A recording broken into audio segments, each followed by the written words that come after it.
Y2K was 20 years ago. What are your best Y2K stories?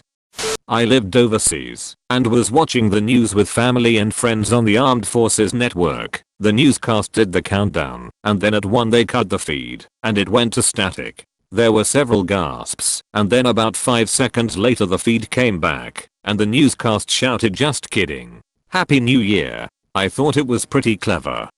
I was at a big night house party and the owner's GF at the time threw the main breaker to the house at midnight. Since this was out of town and back in the woods a bit, this resulted in almost total darkness and quiet except for the stars and critters and everyone freaking out a little bit. She flipped it back on after about 5-10 meters. We all thought it was pretty funny, with the exception of the one guy that was on a little bit more of some substances than others there and lost his marbles for a while. He ended up running off in the woods for a few hours, but eventually made it back to the house asking if the world was alright.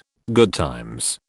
I was managing the ad department in a state agency and were under enormous pressure to prevent any Y2K problems. On New York Day I went to work before dawn and tested everything before the exec director arrived. Relieved that everything was working okay, we went to IHOP for a celebratory breakfast. The IHOP bill was date/timed stamp 32/1999.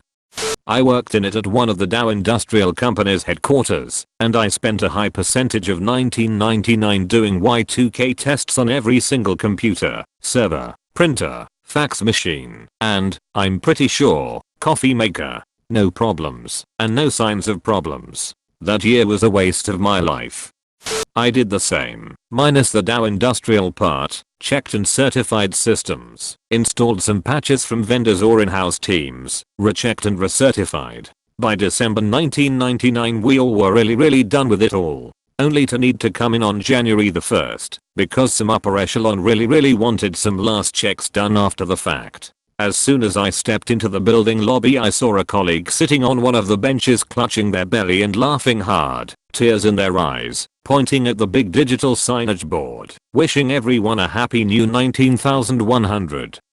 I was working it, and our business systems had a problem. I started fixing them. Meanwhile, some of our customers started sending us threatening letters about our needing to fix our systems. The people who got the letters didn't know what to do with them, so I threw them away. Nothing happened after I filed the letters, but someone thought it was a good idea to send them. I got a job at another company that decided to replace all its systems because just fixing the Y2K bug was too boring. Replacing under Y2K pressure was crazy expensive and difficult. We installed in mid-December and started experiencing the usual kinds of problems from a rushed install. It was very painful. But what I remember is the enormous order for flashlights that had to go out on time because no one would want them after the first of the year. I don't know what people thought was going to happen.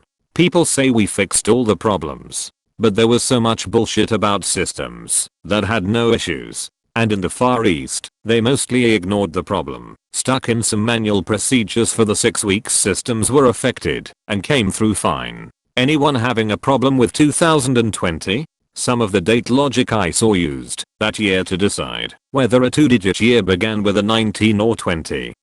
My dad was a systems analyst, working for what was then a major UK high street retailer based in Liverpool, who had their own in-house EPIS system that my dad worked on. His department learned of the Y2K issue at a conference in 94 or 95, and had the system 90% compliant by 1998, but the management were very cautious. Everything was tested and retested and dad was on call throughout December 99 with incredibly generous rates. The office was at the Albert Dock and dad was called in New Year's Eve as a precaution, so we got to watch the fireworks over the Mersey from the top floor where dad's office was.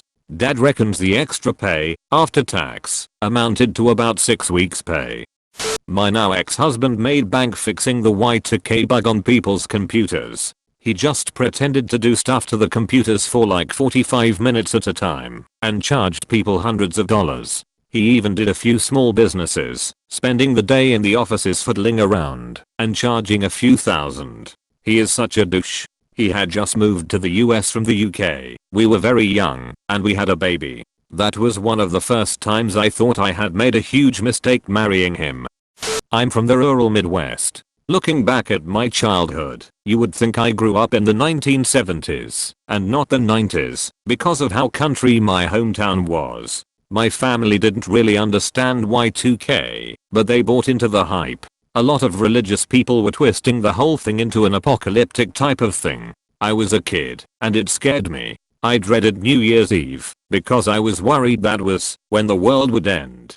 A few days prior, a low-flying aircraft of some kind flew over the family farm. It was so loud and must have been going fast because there was a sound that may have been a sonic boom. I was outside with my grandpa and I ran inside at the sound, hid under the kitchen table and started bawling. My grandpa fished me out from the table and I told him why I was so scared. He and I rang in the New Year's together that year so he could show me that everything would be fine.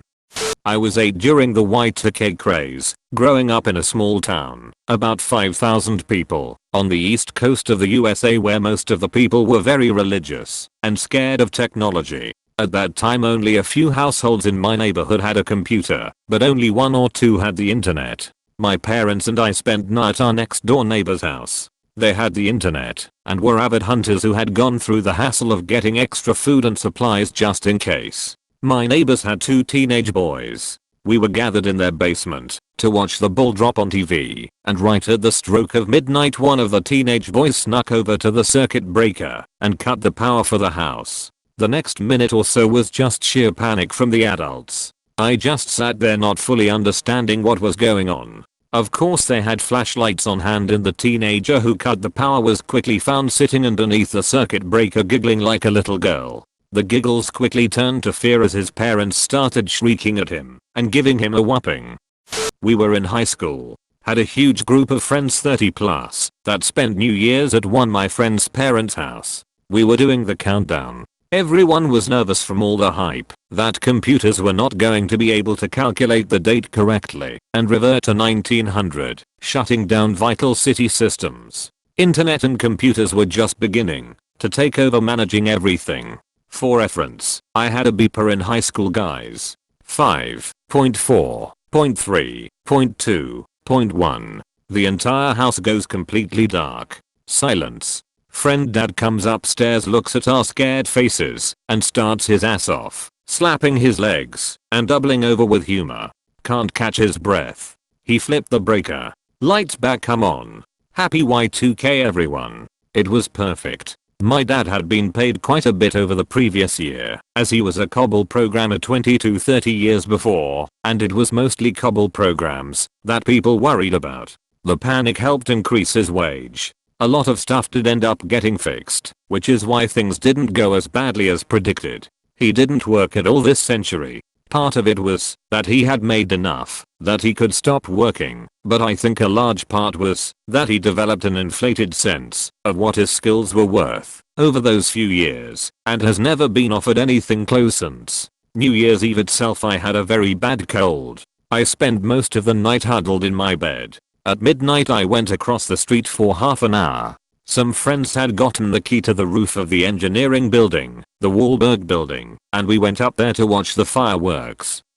My mother was one of those folks that was convinced that everything was going to implode for Y2K. She thought that it would be like a post-apocalyptic nightmare. No food at the stores, banks shut down, people rioting, the whole 9 yards. She desperately tried to convince me, my 2 brothers, and all of our families to come to her place in the country and bunker down for the duration. Of course, none of us were going for that, but we did keep in touch so that she didn't worry too much. I will never forget the phone call where she explained that she had stockpiled canned goods, bought a generator, and bought a milk cow. The cow was so that the kids would have milk, since there obviously wouldn't be any at the store after all commerce broke down. SHM. Her heart was in the right place, but really mom. A milk cow. None of the kids were even babies that would need milk. She ended up selling the cow shortly after. Nothing happened. We still laugh about the Y2K milk cow.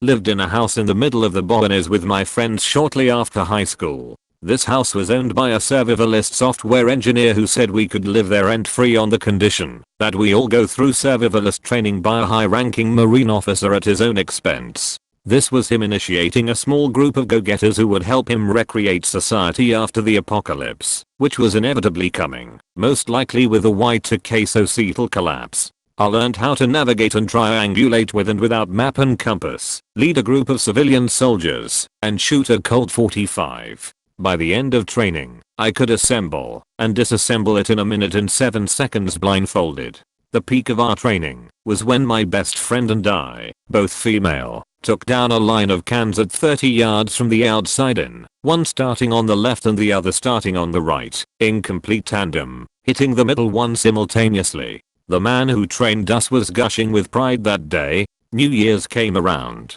We sat by the fire, took some acid, and contemplated what was next for our lives.